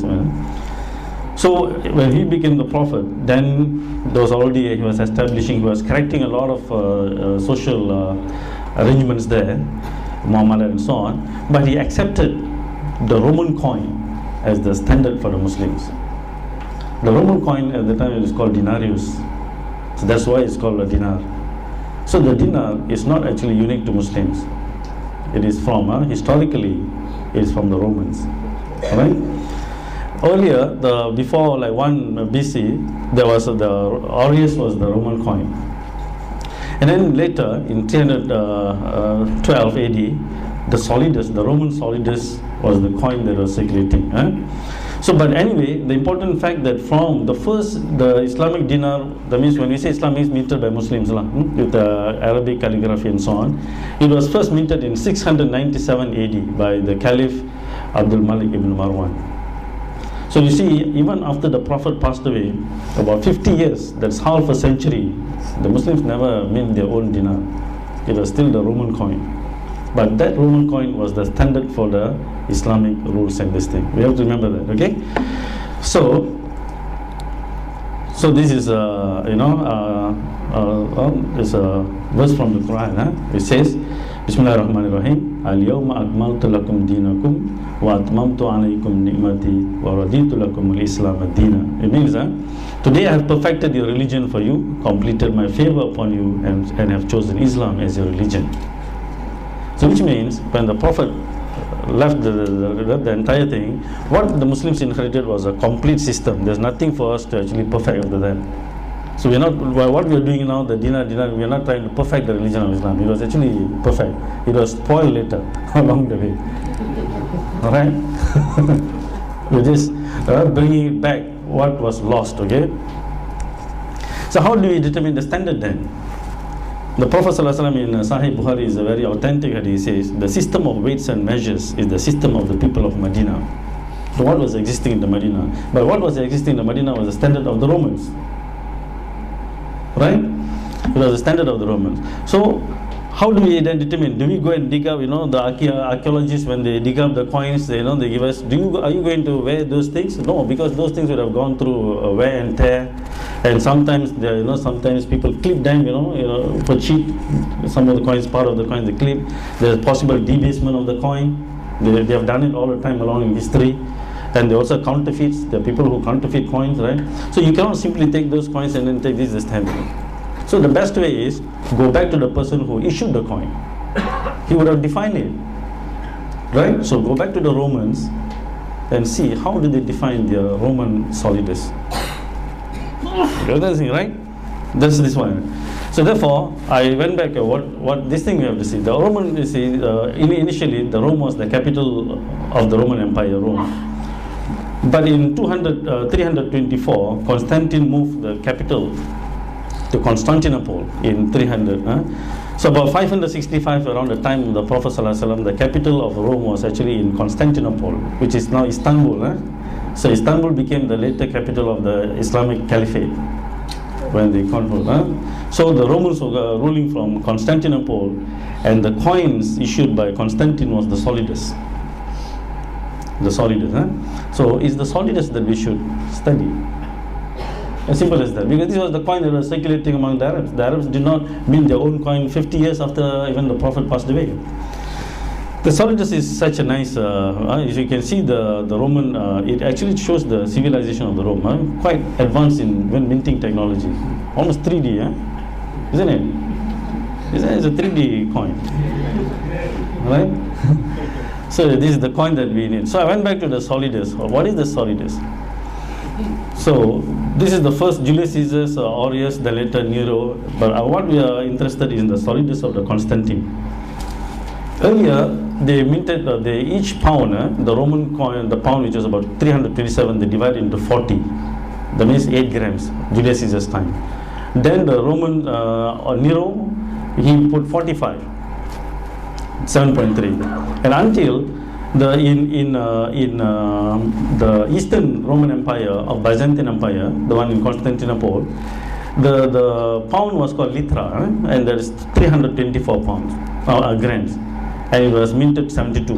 So divided by 72, the coin is 4.5 grams. So again, the solidus that was minted by the Romans is actually 4.5 grams. Well, that's what and the solidus of the Constantine, it weighed 24 the Roman Greco carats, which is about 4.5, and it was pure gold. It's important to know. The Romans, they had such advanced technology in minting, the coins were actually pure, close to this thing. So the analysis of the aureus, the solidus, regardless of the size, weights, and it shows the level near 99%. So that means because their civilization was much earlier, they had quite advanced minting and also purifying. And the Prophet ﷺ, while accepting the Roman coins as the standard, there's a hadith from one of the companions of the Prophet Jabir. The weight of the dinar is 24 karat. Karat is the word karat. Karat. The karat we have one for the weight and also for purity. When we say 24 karat, it's pure. This is 24 karats. It's a hadith of the Prophet ﷺ, which also corresponds with the 24, the Roman Greco. Greco means Greek. So the Roman Greek and Roman carats. Because that was the coin that was coming to the Muslim world during the trade. So and also for the standard, the very famous Ibn Khaldun, you know him, the West world. So he says in his Al-Muqaddimah, his famous book, know that there is consensus since the beginning of Islam and the age of the companions and the followers, that the dirham of the Sharia is that of which 10 weigh 7 mithqals. A mithqal is a dinar, and of the dinar. So the weight of a mithqal of gold is 72 grains of barley, so that the dirham, which is 7/10 of it, it is 52 grains. So basically he's showing that the mithqal is 72 grains of barley. That gives you the weight. And then the relationship between the dinar and dirham is 7 to 10. This is what Juan Nick was saying about the standard of Ibn al-Hattab. Now here, this is Peter Bernstein on the power of gold. He says, less than 50 years after the death of the Prophet, the Arabs emulated the great rulers of the past with the debut of their own coinage, 50 years. The dinar issued by the Caliph Abdul Malik ibn Marwan in Damascus in 75 Hijrah. Right? Now these coins, he says, 97% pure. Right? And minted in great quantity, gradually displaced the Byzant. Byzant is the Roman Byzantine coin, as the major international currency, circulating throughout the Arab domains and everywhere in Christian Europe as well. Because the Muslims, they were very jealous in guarding the quality of the coin. That even if you tamper with the coin, it can be hudud law. So that's the reason why it even replaced the Roman Byzantine coin in Europe as well. You see? So this was the coin first minted by the Abdul Malik ibn Marwan, the coin up there, which appears in the Saudi 1 riyal as a picture. Okay? So, right? Now our duty is to bring back the picture back to real again. Okay? So that is the duty when we talk about the real money, back to real money again. So, but however, you see, for so long in the Arab continent, because there was no replacement of the coin, no new coins were being minted. The Romans, every time people pay the taxes, they will take the coins, they will remint again, so that the coins are always standard. You see, but the Muslims, they didn't do that until even 50 years after the Prophet passed away.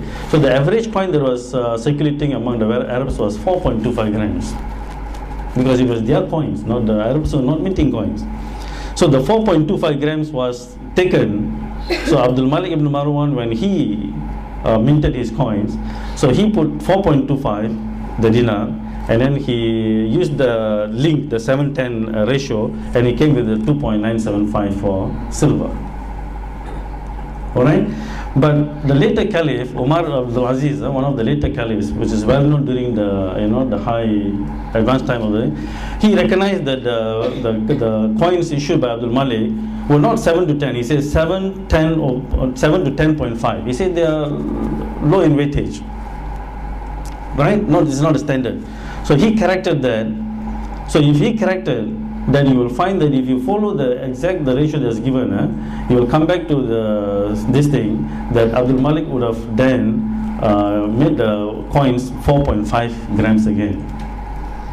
Because you will find that if you take the 3 grams, the dirham 3 grams, which was minted by Abdul Malik, divide by the 4.5, it will give you the 710.5.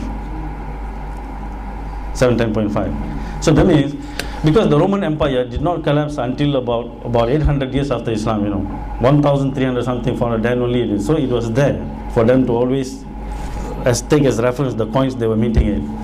So therefore they corrected it, he corrected it, and then it became like 4.5. So therefore I'm with my study, so finally what I've come is that I can establish from the dinar and then also from the standard that it is 24 carats and it is 72 grains of barley, and also from the hadith of the Prophet, and in this thing the weight of the dinar is 4.5 grams of pure gold.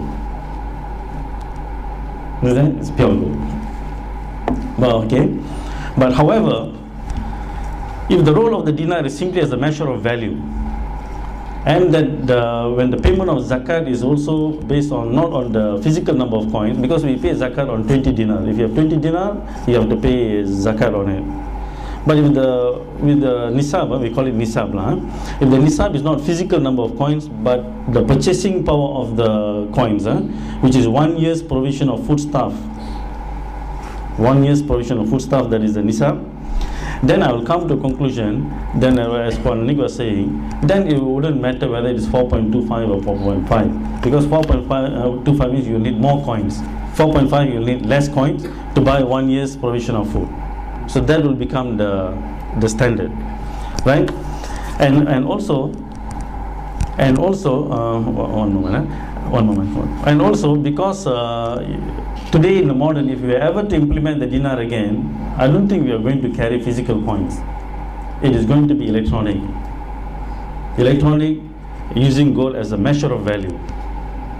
Measure of value, gold as a measure of value. That means I can go to supermarket, I buy, you swipe, then all measurements will be in gold value, right? So then the gold ownership will change in the bank or whatever. So you just go to the bank and take your gold if you need the gold. So when we are going to implement like that, then it is better to have the standard to be pure. You're not going to carry gold around, but the physical coins are necessary for settlements. For settlements, Now when it comes to 24, because there are some people say, oh, the 22 or 24 karat gold is not strong, it's very malleable and so on, right? Which is true, but if you see, gold and silver have the highest ductility and malleability. Ductility means you can make it into wire very easily, and malleability, you can press it until it's like a thin sheet. You can press gold to so thin until it becomes transparent. It is so malleable. That means the atoms are so, they don't easily let go.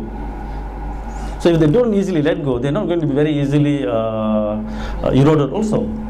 So that's the reason why the coin, after 50 years in the time of the Prophet, without being reminted, they can last. But the average become 4.25, slowly reduces.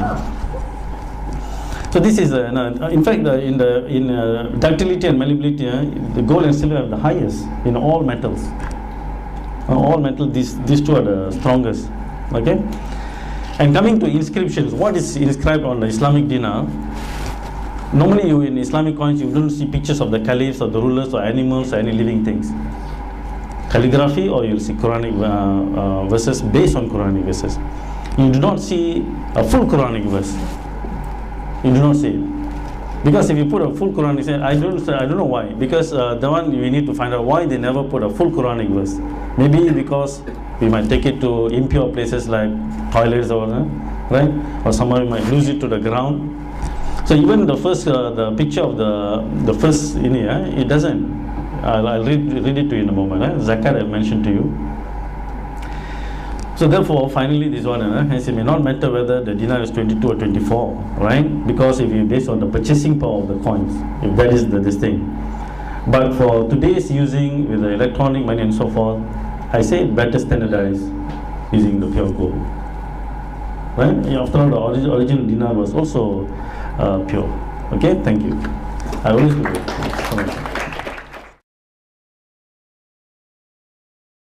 Okay, thank you, brother, for the question. See, negative interest rate means that if you have a savings after a certain period, let's say about a year, normally if people put money in the banks, they get positive interest, right? So that's riba. Negative means you will be taxed. That means if you do not use the money as the savings for a certain period, you'll be taxed rather than rewarded. That's a negative interest rate. So in economics, when you have positive interest rate, there's something called general equilibrium theory. The moment you put positive interest rate, the entire general equilibrium theory collapses. It collapses. So economists, they found only when you put negative, it can be sustainable. So in studies in sustainable economic systems like the University of California and Berkeley, so they have this kind of this thing, right? That when you have negative interest rate, then only you have sustainability, and they call it demurrage charge. One of them is called demurrage, D-R-U-M-A-M-A-G-E, demurrage. So that's so in zakat, the same thing. If you have a certain amount nisab, after about a year, if you don't use it, then you'll be taxed rather than being rewarded, isn't it? So it plays that role in negative interest rate. But of course, just now I showed you in a liquidity trap also, the real interest rate will be negative. But in a liquidity trap in most countries, that means when you have interest, when you adjust for the price levels, the inflation, it will be negative. So all these countries, Japan, Europe and America, they face a negative real interest rate. That's different. Okay, thanks. Sorry. Thank you. Next question, please. Apart than the one that I just explained, get something with a tangible value that has intrinsic value. That's something you can hold and see, like gold and silver, dinar, dirham, and food, even water. Don't buy stocks. Don't buy ETFs. Paper. That is paper assets. Because when the monetary system collapses, it will collapse together. So go something with intrinsic value that has real value. Thank you. Thank you. Any of the panels want to comment on that? Yeah.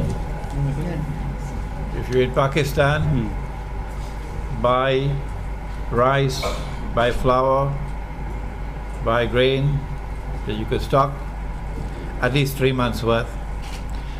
Water, at least 3 months worth. When you make your wudu, use a cup and don't let the water go down the drain. Save it in a container. When you make ghusl, use half a bucket of water. I hope Pakistan is listening. And when you take your bath, don't let the water go down the drain. Save it. You can use that if you have a toilet in the city. Invest in a solar cooker. Look around the market, see if there are any solar cookers to cook. Because you may not be able to get wood or gas or electricity. A solar fan, because modern houses are built for electricity. The kampung house was built differently. We didn't use electricity. So little light entered the house. It's cooler. Try not to leave your home Try not to leave your home when there's insecurity, because there are going to be riots out there. So if you can have your food and water in the home, you'll only use your motor car exceptionally. So you conserve on your gasoline. If you have to buy, your paper is going to be worthless. Probably use it as wallpaper. So dirhams will be very valuable. You don't need dinar really. Dirhams will be very valuable for buying food.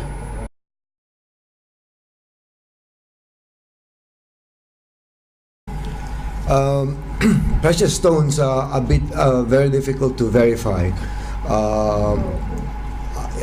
Take for instance, just normally even precious metals. You need to assay it to find out. Even that, there's a lot of fraud, in it. So we will see this year and next year when people actually think that they have a lot of dinar and dirham, and then they found out it's actually a fake. You will hear that. It's happening already to the government of China, Dubai, and everything. When it goes back to precious stones, it's even more difficult to verify. And when that's the case, a lot of people will not accept it as in barter trade or muamalat. You need to go back to the basic precious metal. You can have some, you can keep it, but do not expect it to be readily exchangeable for other services and goods. So that's my point of view.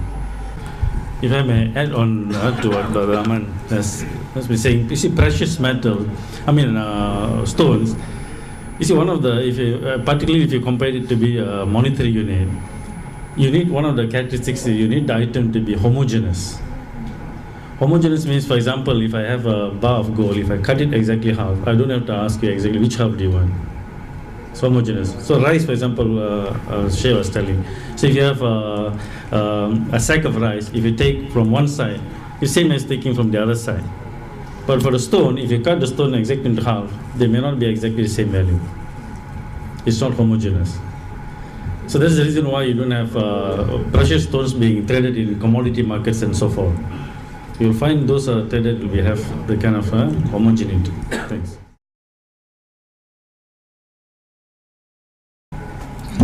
With regards to the certificate, it is.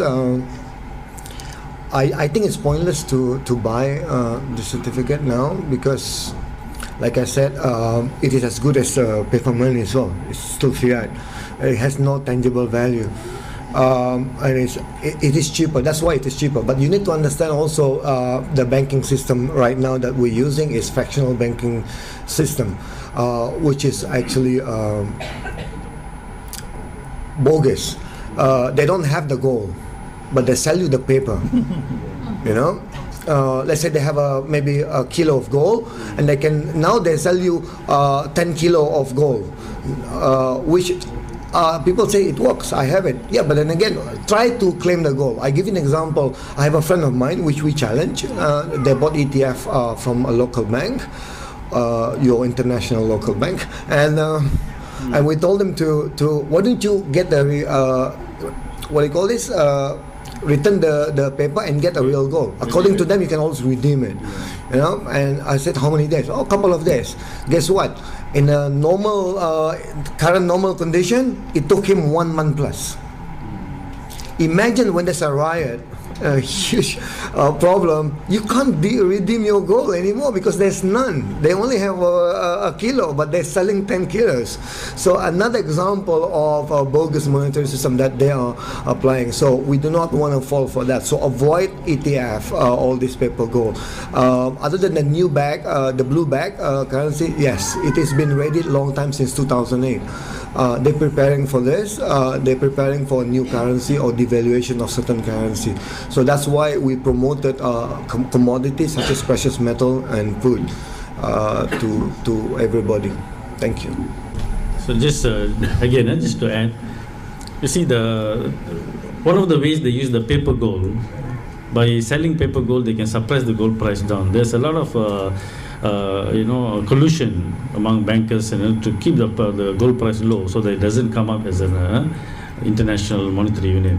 So one way is by selling a lot of this paper gold, they keep the price of the gold price low. So you may not, as what Mr. Imran was saying is true. So it's better to keep your real gold and silver in the form of a bullion or even in the form of dinar and dirham, rather than because a time will come when you go for to redeem the real gold, you may not get it. And then the other thing is the new currency.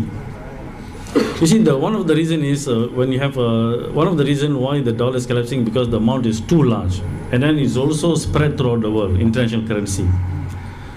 So if all this money were to go back to the US, for example, it will create hyperinflation, serious inflation in the US. If all the money throughout the dollars throughout the world will go back to the US. So one way you stop that is come up with a new currency. So when you come up with a new currency, then you cause the rest of the world to bear the inflation. So suddenly you'll be holding a dollar that has no more value. You see? So I wouldn't be surprised that such an initiative will be done, so that the whole world will bear the burden rather than just the country.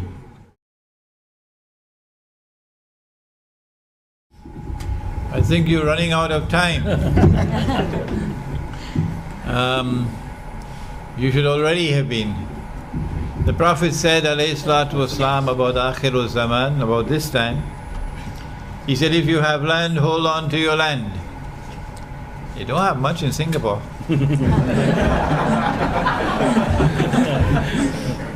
So if you have land, said the Prophet ﷺ, hold on to your land. And if you have animals, hold on to your animals. This is the hadith. And then a man asks, O Messenger of Allah, what about if we have neither land nor animals? He said, sharpen your sword. Meaning, it's going to be anarchy. Anarchy, okay? So investment at this time should already be moving in the direction of land and animals. And the big players in the world have understood that hadith already. And the government of Argentina has not put in curbs on people buying land in Argentina, because that's the place to buy farmland. There have been so massive purchase of farmlands in Argentina by those who want to take their money and transfer it into land and animals that the Argentinian government has been forced to curb. We Muslims are still asleep, so it's time to wake up.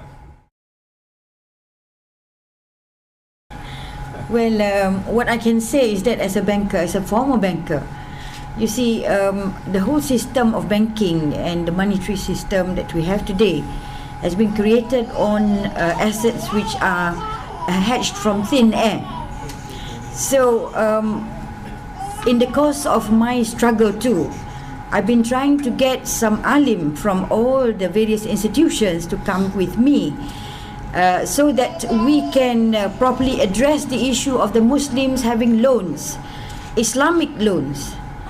You know, so we want to come to a fatwa that says that if the banks are creating loans out of nothing, if it is only 6 to 7% only of the bank assets are in the form of loans that they are giving out, say 100,000, but it's only 6 to 7,000 only in the form of real money which is being pushed, under the loan system.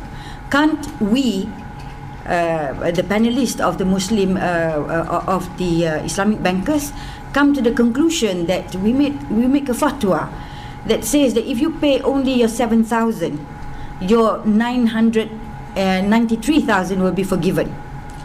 So if we can do that, and we can march on to Bank Negara to say that what we have found out, the alim has found out, is that the fractional reserve banking is something that cannot be condoned, and it is not Islamic. We can come and march to a central bank to say that let's forgive all the Muslim and also the non-Muslims who are buying the land and assets and houses and cars based on Islamic principles of loans, be forgiven, and you only pay the principal amount. So come with me, join me in this struggle. Okay, since I'm from the Kelantan Golden Trade and we introduced the gold dinar and the silver dirham, at the moment we have the smallest dirham is 1 dirham. But Haji Aman was telling me that under the Brunei dinar, he's going to introduce a quarter dirham. 1/6, yeah, 1/6 of a dirham. So the rest of it is going to be fulus. In the previous Islamic state before that we have the denomination of dinar, dirham, and fulus. So I do not know yet. My knowledge on this matter of fulus is very limited. But from my understanding is that fulus is actually fiat. And in the past, when we don't have the paper currencies, the fulus were made of copper, which is the cheapest metal. And according to my talk with Sheikh Imran, he said that it still have to have some intrinsic value in the fulus. So even if it is fiat, it has to be something of value too, which is of the cheapest metal. So that we do not have yet. But if we take the stand that the fulus can be, because since it has the properties of a fiat currency, we can say that the lowest of the denomination of the dinar, of the dirham, is a danik, which is 1/6 of a dirham. The rest of it, if we can use the ringgit as fulus, then therefore we have a complete, if not a real proper currency of the Muslims and of the people who wants to come back to the real economy. If we can do that, and if we if we can ask the Sultan to declare in each state of Malaysia as well as in Brunei, perhaps, that's a big dream. If we can have all this denomination, then we can be out of riba. That's the biggest battle that we have with Allah subhanahu wa ta'ala. Okay, thank you. Just to add a little bit, if you implement it in an electronic this thing, but of course the electronic system can work only in a peaceful time, and all transactions must be actually backed by real gold, otherwise it will become fiat also. In that kind of system, then you can go even by 0.001 grams. It can be gold, it can be silver, so no problem. Our sister Nick Mahani and I had this discussion about 2 weeks ago. I know Fiat as a motor car from Italy, not a particularly reliable car. I don't call it fiat money, I call it fictitious money. And I don't think that anything in Islam can ever permit fictitious money at any level whatsoever. My definition of money is derived from the Quran and the Hadith, and you'll find it in this book, the definition of money in Islam. From that definition of money emerges the law of money, and in that law of money, all money without exception, all money must have intrinsic value, meaning the value of the money must reside in the money. إلهي لست للفردوس أعلى ولا أقوى على نار الجحيم الله فهب لي التوبة واغفر ذنوبي فإنك غافر الذنب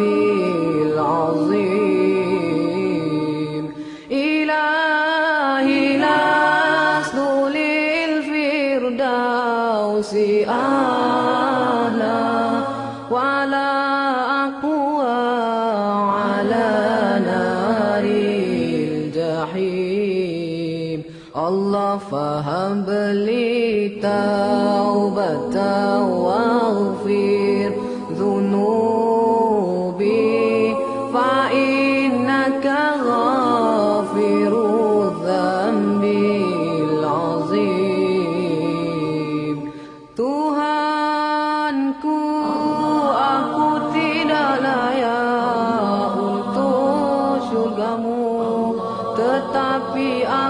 tidak pula sanggup menanggung siksa nerakamu. Dari itu kurniakanlah ampunan kepadaku, ampunkanlah dosaku. Sesungguhnya Engkaulah pengampun dosa-dosa besar. Tuhanku, aku tidak layak untuk syurgamu, tetapi aku tidak pula sanggup menanggung siksa nerakamu. Dari itu kurniakanlah ampunan kepadaku, ampunkanlah dosaku.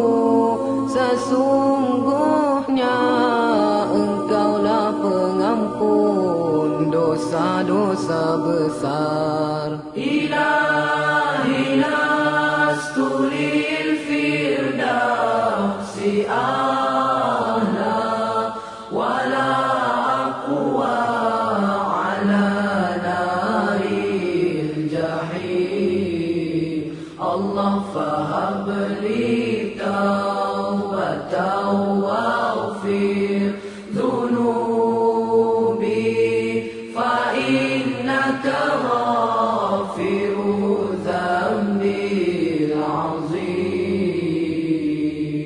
Ilahi lastu lil firdausi a'la wala aqwa ala naril jahim.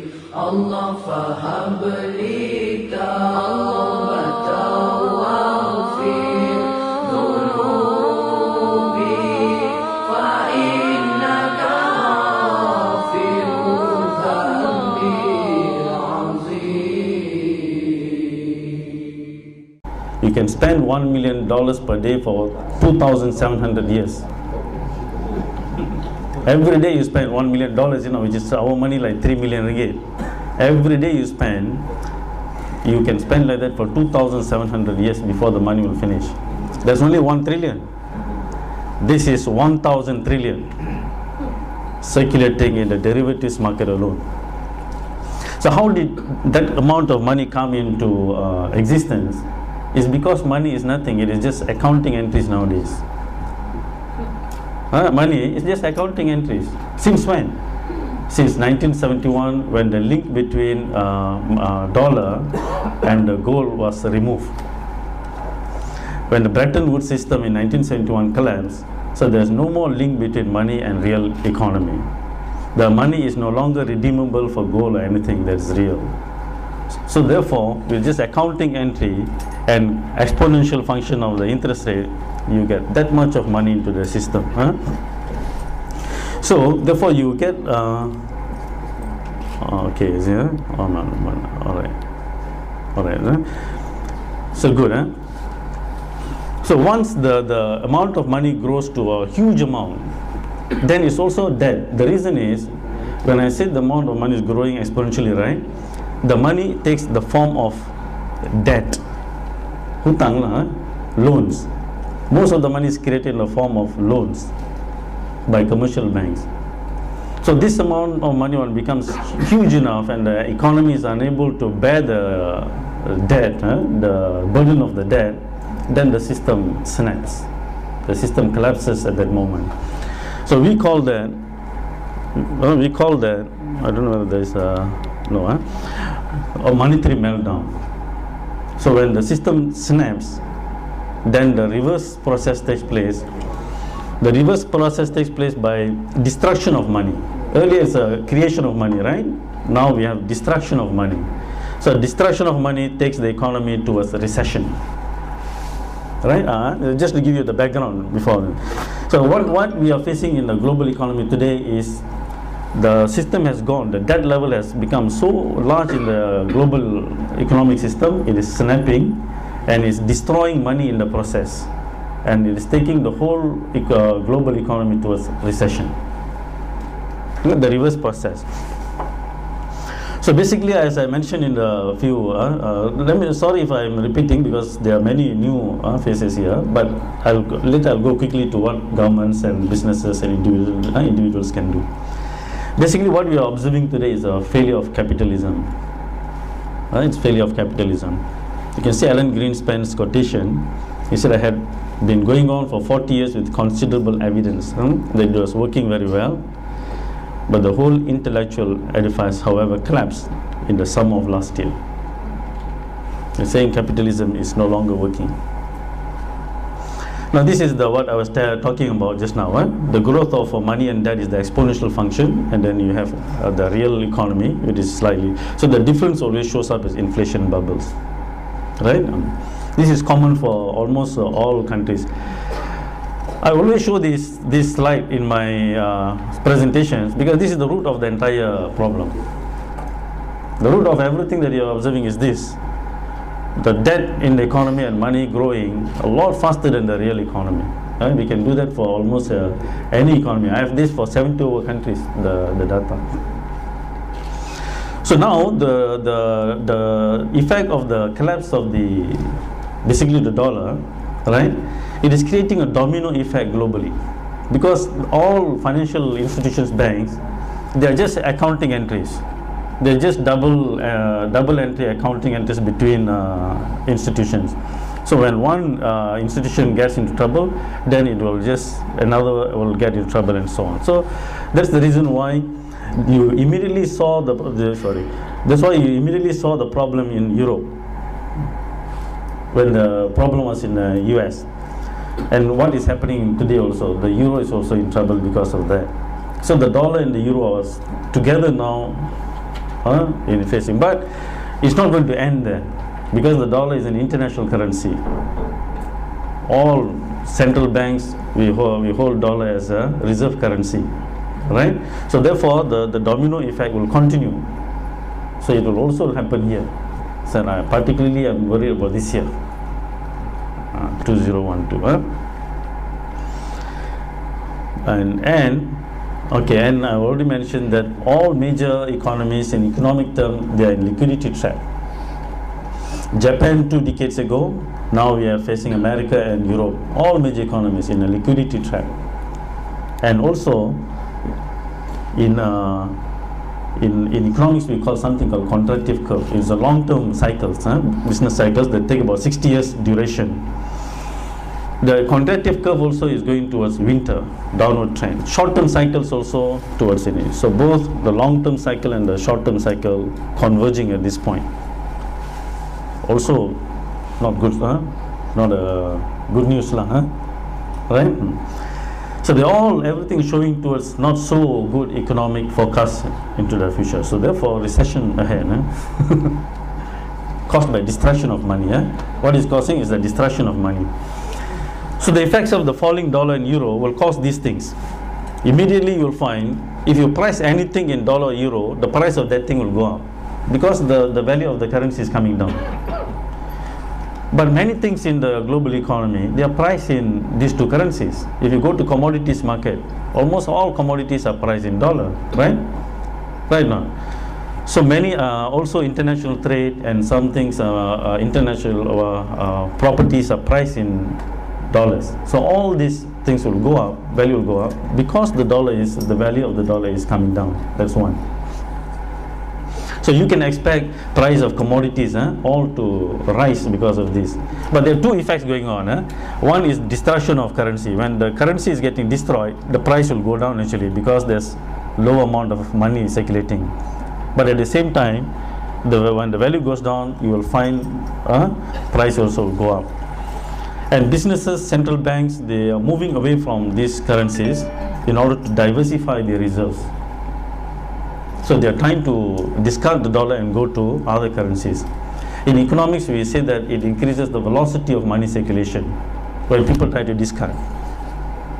Whether you try to change the money for other things, the velocity of the currency will increase. And when velocity increases, it will also cause price to go up. If you notice that, remember in the 1990s when the Russian ruble collapsed, including our currency. Remember in the Japanese, when they occupied the peninsula for 2 years, when they left, So just before they left, their currency, which we call the banana, down pisang, so that currency, people will try to discard. Therefore, there will be hyperinflation.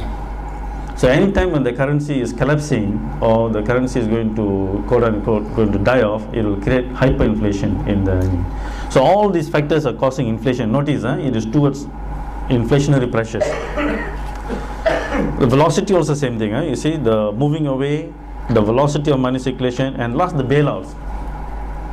So in the US, and then because of the money destruction of money, they counter the destruction of money by creating new, more currencies. We call quantitative easings. So quantitative easings are creation of more money to bail out the system, and also in the Europe also it needs bailouts.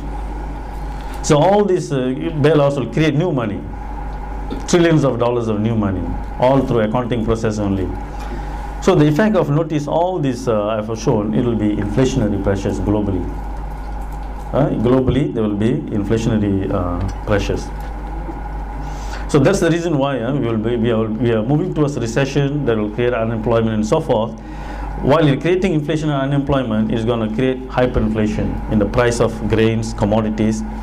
Oil, I put a question mark. The reason is during recession, the demand for oil will go down.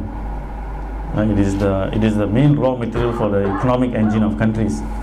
So when the demand of everything goes down, its demand also will go down. So there's a force playing there. But the grains, commodities, I'm confident the price will go up significantly.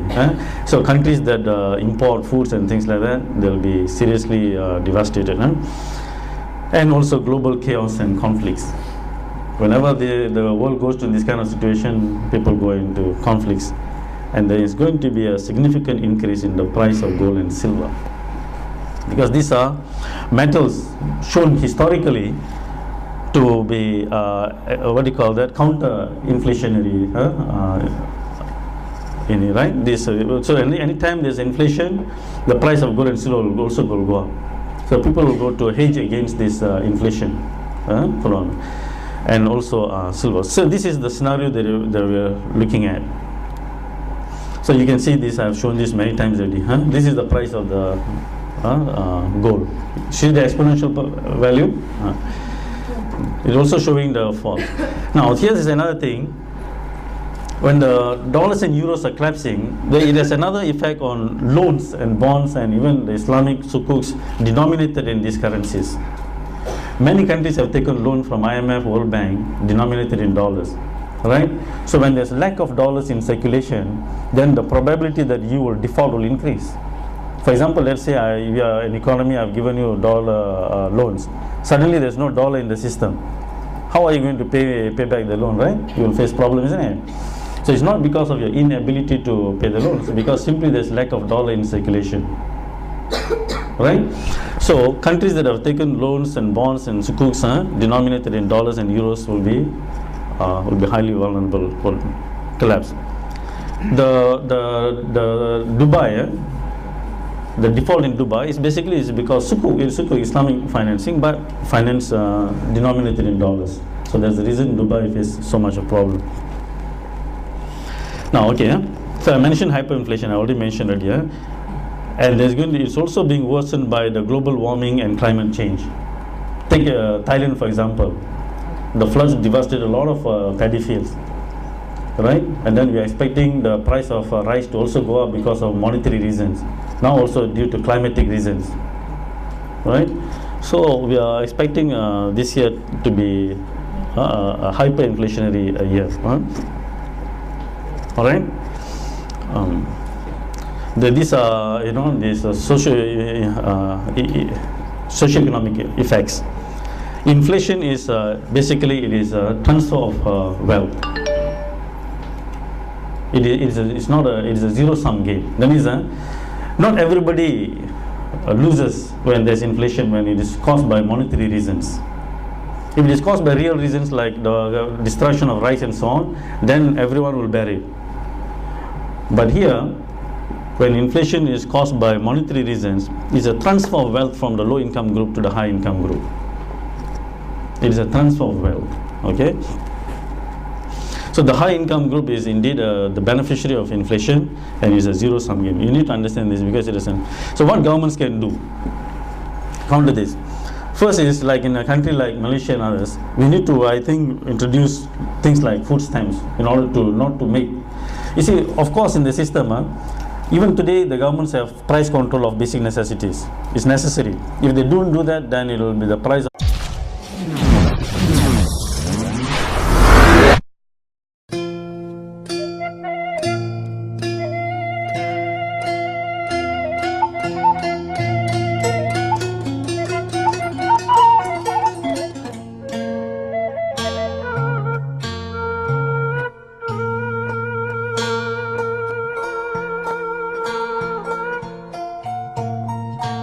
Bismillahirrahmanirrahim. Alhamdulillah Rabbil Alamin. Salatu wassalamu ala Sayyidina Muhammadin Nabil Ummi wa ala alihi wa sahbihi ajma'in.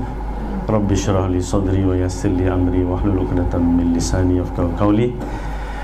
Assalamu alaikum wa rahmatullahi wa barakatuh, and a very good morning to all of you. So you see the global crisis I've mentioned many times in my talks. It is because of the imbalance between the monetary sector and the real sector. What it means is that the monetary sector, today's monetary sector, it has three characteristics, which is it is based on fiat money, it is based on fractional reserve banking and interest rates.